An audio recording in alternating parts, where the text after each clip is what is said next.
எங்களுக்கு தெரியும் என்னன்னு கையெழுத்து சார் நீங்க 100 கால்ஸ் கொடுங்க. 100 காசு கொடுங்க. 100 காசு கொடுங்க சார். 100 காசு கொடுங்க. என் வீட்ல வந்து நீங்க நீ எப்படி அவங்க ட்ரீட்மெண்ட் பண்ணலாம்?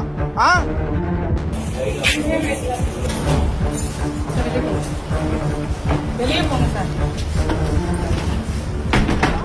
கிளினிக்கின் கதவை திறந்து உள்ளே செல்ல செல்ல காத்திருந்த ஷா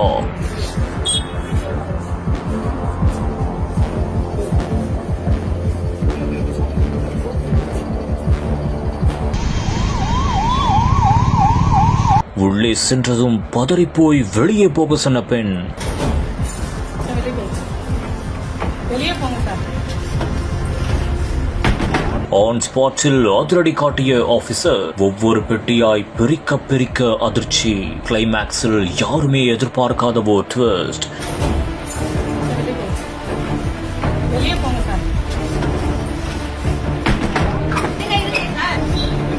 எங்களுக்கு தெரியும் என்னன்னு கையெழுத்து சார் நீங்க 100 கால்ஸ் கொடுங்க. சென்னை அடுத்த பட்டாபிராம் அணைக்கட்டுச்சேரி பகுதியில் ஒரு வீட்டில் ஞானம்மாள் என்பவர் கிளினிக்கை நடத்தி வந்ததாக கூறப்படுகிறது. அப்போது வெங்கட் என்பவர் தோள்பட்டை வலி காரணமாக அங்கு சென்றுள்ளார். அப்போது ஞானம்மாள் பெயின் கில்லர் ஊசி செலுத்தியதாகவும் கூறப்படுகிறது. பின்னர் அங்கிருந்து சென்ற வெங்கட்டுக்கு சிறிது நேரத்தில் வேர்வை வந்து படபடப்பு ஏற்பட்டதாகவும் கூறப்படுகிறது. இதனையடுத்து அவர் மயக்கமுற்றதாகவும் தகவல் வெளியாகி இருக்கிறது.